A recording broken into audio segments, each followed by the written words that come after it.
Hello again, everybody. We got a full house today. Gary Furman, Matt Shodell, Stephen Wagner, and Azubi Charles here. And today we are talking about how much the failure of offensive coordinator Josh Gattis in year one of Mario Cristobal set back the Miami Hurricanes. And guys, this is going to be an interesting discussion because I don't think we all agree on this based on our feature that's on the website today. But I thought it'd be a good idea to chop it up a little bit about this very toxic subject of Josh Gattis' first year at Miami, and not one the fans are a fan of, so to speak. And Josh Gattis was not a very popular OC in his year at Miami. Things did not go well. The team went 5-7, and now he is no longer there. So, Matt, let's start with you.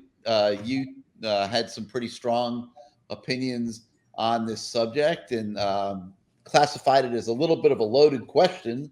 So why don't you tell us a little bit about why you think it's a loaded question? I don't think it's loaded at all.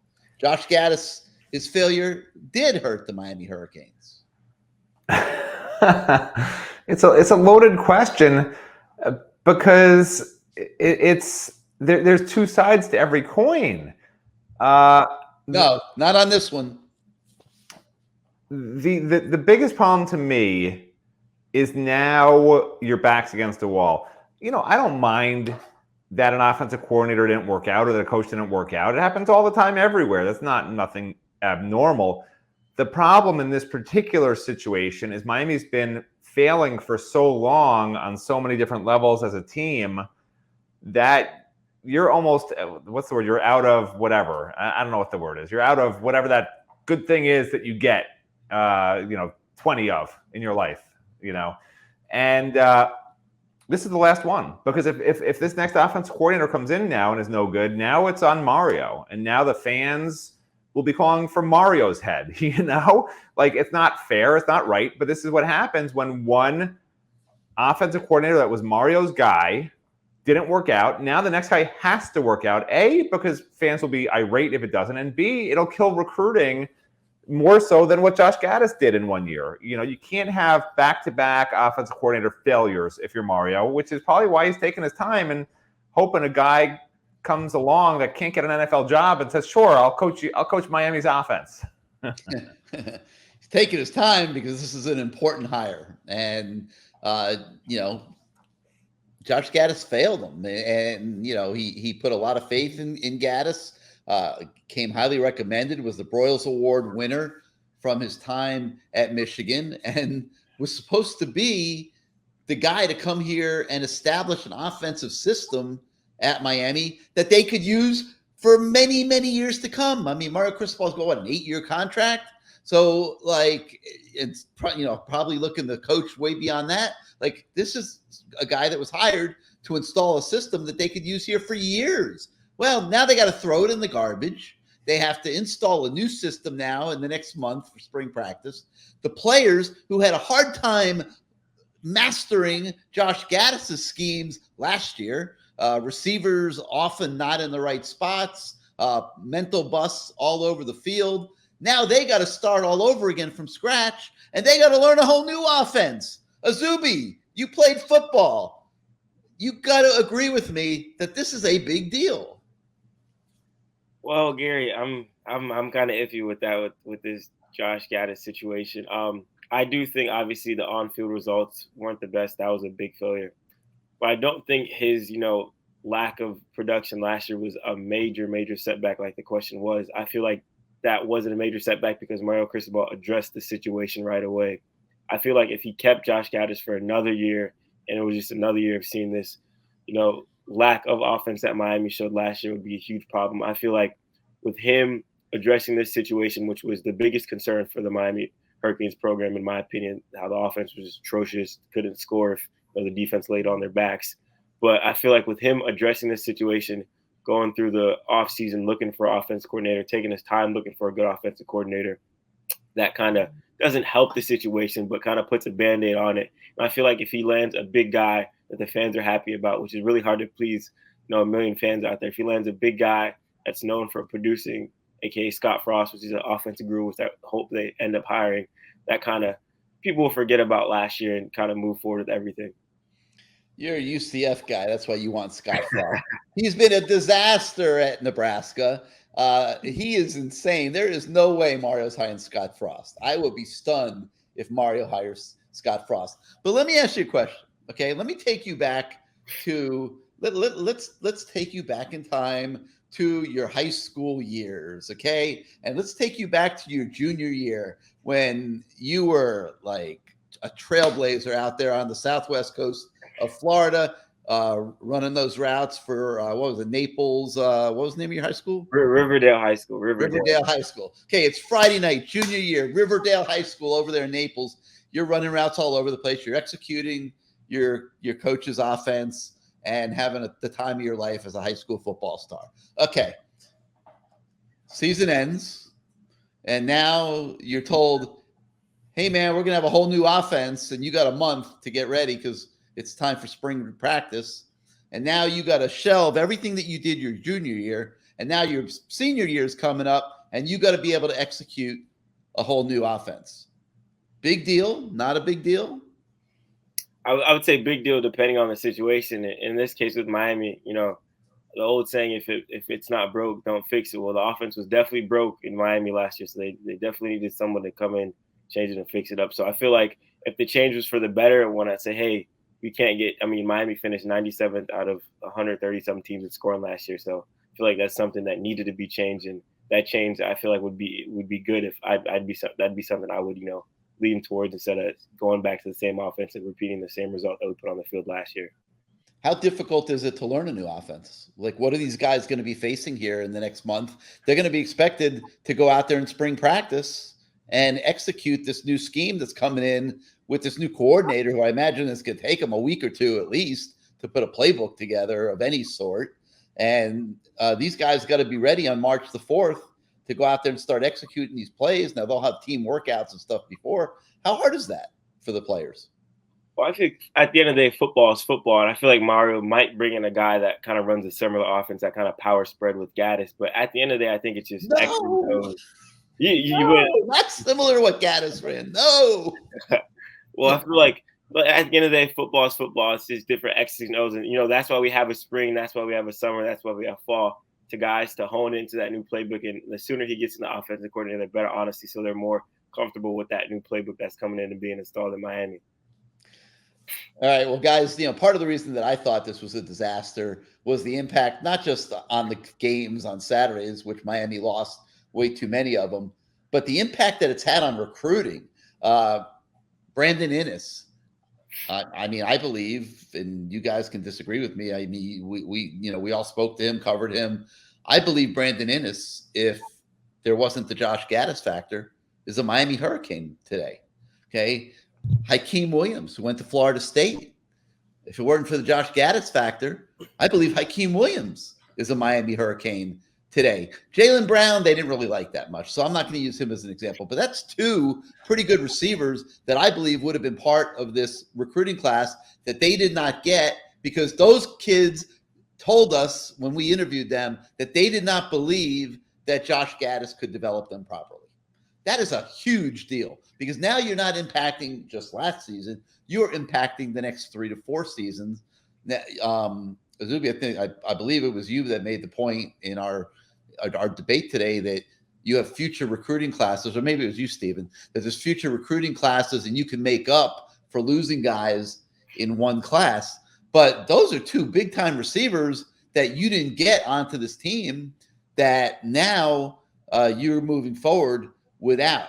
And to make it worse, guys, now you got Jeremiah Smith, who is an absolute freak, 5-star in the next recruiting cycle, who is already committed to Ohio State. And this is a guy that Miami must get. Him, Josiah Trader, those are two kids Miami must get to call the 2024 recruiting cycle a success. So, Stephen, I'm going to take it to you now because you've been waiting there so patiently. Oh, and, finally. Yeah, it's all about you now, man. And I've been chewing through my tongue here. I'm pretty sure I'm going to have an ulcer by the end of this. It's been so hard to keep quiet for so long. I feel like Matt. Well, I'm going to give you a shot here to convince myself and the entire Canes Nation that they can just make up for losing these recruits. And if they lose Jeremiah Smith, that would be 3 of them due to Josh Gattis. And it's no big deal.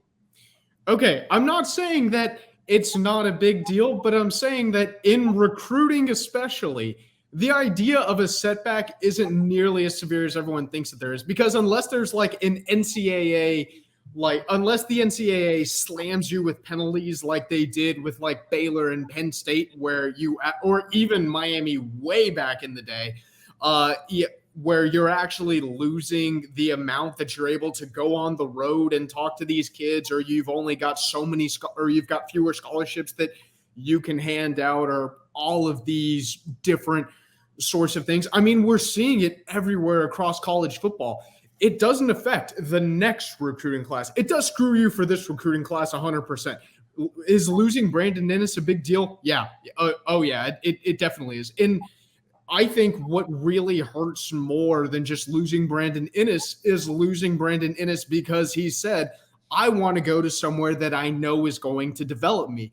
I want to go to Ohio State that has this track record of being able to put guys in the league, because that to me just shows kind of a lack of faith in Miami more generally. Now, does that need to be earned? 100%? Yeah. And is Cristobal's strength as a coordinator on the offensive line? Yeah, it 100% is. I mean, look at the class that he brought in this year with Samson Okinola and Francis Malgoa really being the 2 foundational key pieces of that class. It's apparent he wants to build this thing from front to back, and he wants to really lean on that offensive line. But you look at all the coordinators that Mario Cristobal's had throughout his time as a head coach, really going back to Oregon. You know, Marcus Arroyo, Joe Moorhead, Josh Gattis, all of these guys more or less are running a different adaptation of a pretty similar basic identity. And that is he really wants to lean heavily on that offensive line, and he wants to just find ways to like get guys who can make plays. They obviously didn't do that last year. I don't think the fall off is going to be nearly that bad if you bring in a guy who's going to be able to grab Smith and Trader, because what's done is done. What's in the past is in the past. You're not getting Brandon Inniss. You're just not. You're not getting those receivers that you lost out on in this previous class. You have to turn the page. You have to move forward. You have to look at Schrader and Smith, who definitely are 2 guys that Miami cannot lose, especially Jeremiah Smith. It feels like right now they're in a pretty good position with Schrader, but Jeremiah Smith especially, that's a kid that they cannot lose. But look at a program like Colorado, for instance. That was a program and I know Miami fans are salty about, don't mention the name Colorado because Cormani McClain, he who shall not be named, and this general hatred of Deion Sanders. But they went from being one of the worst recruiting teams in all of football to putting together a pretty respectable recruiting class, and all of a sudden being a program that is stealing recruits from Miami, who previously no one took recruits from. Back in the day, you didn't steal a recruit from Miami, just like today you're not stealing recruits from Ohio State. So recruiting really is such a year-to-year thing. What happened in last year's class does not affect what happens in this year's class, depending on who's on the staff and depending on who you're going to go in and be able to get. I also don't think that the setback is going to be nearly as bad as some people are going to think in terms of bringing in the new offense and establishing the new playbook. Because like I said, all of Cristobal's offenses have more or less kind of looked similar to each other. I mean, you look at a lot of the concepts that Marcus Arroyo was running whenever he was the OC at Oregon, and they theoretically were kind of similar to some of the stuff that Gattis was trying to run. They obviously at Oregon were just running it a lot better than Miami did last year. But bringing in the new playbook, it's not like you're asking these kids to go in and just remember. I know I'm ranting here, but you're not just going to go in and ask these kids to memorize 120 plays, and you have to memorize every single one of these things. The way that they do this whenever they bring this in or whenever they bring in a new playbook is they say, okay, here are all of these different concepts. We're going to memorize these concepts. And then there's all these different formations. We're going to memorize these formations. And then we're going to figure out how we want to marry each of these concepts with each of these formations based on rules. So, it's not like you're asking, it's not the old idea of, the coach coming in with a playbook this thick and he slams it down and he says, all right, there's 300 plays in here, memorize everything. It really is a lot more simplified than that. And this isn't going to be the first time that Mario Cristobal's had to bring in a new coordinator and had to establish a new playbook. So I don't think that this setback is really as bad as people think it is. I'm not even sure, quite frankly, it's fair to call it a setback. And that's my rant, because I had to sit here for so long, so quietly and so peacefully. If you guys would have let me go first, this wouldn't have been so bad. It's all right. You were entitled to your equal time. So I think the first question now that needs to be answered is, how did this happen? Okay. Josh Gattis at Michigan had enormous success. You see that play card in his hand there in that picture? Probably not too different from the play cards that he had at Miami, but the personnel was not the same, and it didn't go as well. He also didn't have the guy on the right there looking over his shoulder the way that he did at Michigan. So Matt Shodell, I would like you to take us home with a little commentary on how you think this all went bad, and how does Mario Cristobal avoid an instant replay here in the coming, what could be hours, because I think it's starting to get relatively close, in hiring his new offensive coordinator to move forward with. All you geniuses talk about X's and O's. Josh Gattis failed in part because of his personality clash with players. He yelled at players. He berated players. He wasn't positive with players. I know that for a fact. And the players didn't respond. Some players respond to that. You have to know. You have to read the room, which is something I can't do. But I'm not a college football coach. Josh Gattis had an inability to read the room. He didn't understand. His players were not happy. I know on at least two occasions, his players literally refused to play when they were healthy. They just were mentally drained, were mentally exhausted. If you berate and beat people down long enough, they are not going to perform to their peak capabilities. Usually, there are those outliers who, when you yell and scream and get in their face and tell them how bad they are, they play twice as hard. There are those that do that. He didn't recognize this was not a mentally strong Miami team that responds like that. This was a mentally soft Miami Hurricanes football team. Will it be mentally strong magically this year with Gary's formula of taking transfers that walk and chew gum, even though walking and chewing gum is something anybody can do? Even babies that are 3 years old can walk and chew gum. Apparently, for Gary Furman, this is a very difficult thing to do. He can't walk and chew gum usually, except on rare occasions. So in this case, Josh Gattis could not walk and chew gum. He didn't understand the personality of his offensive room. That was as big a failure to me as anything else that happened on the field, because if you don't have players that believe in you as a person, even if they believe in your playbook, it doesn't work. It doesn't work. I've worked with people before who are quite competent, but they're also jerks, and it doesn't make you want to do really well for them. I'm not saying it's Gary Furman that I'm talking about. It was Harry Berman. So, no, it's not Gary Furman. But you know what? Everyone out there knows people like that. It was not a good fit. Whatever Josh Gattis was able to accomplish at Michigan, maybe those guys, were just built differently, and they were. I mean, it was a very, very solid offensive line, very solid running game there with two great running backs that he had, and they were able to succeed basically by running the ball. At Miami, they couldn't do that, and then Josh Gattis had no answers for that and just got angry at everybody, from what I've been told. It didn't work. All right, so Mario's going to announce his replacement here, I think any day, and what might he be looking for to correct this problem? I look at a couple things. People pigeonhole Mario as a conservative, wants to pound the ball all the time type of coach, and that's what he's going to want as coordinator. I don't think that's true. I think he's going to want a guy, obviously, that can excite the fan base and can excite the local high school community and excite Jeremiah Smith and Josiah Trader, quite frankly, because that's what's right in front of them. And they got to land those two kids. So I think that's criteria number one.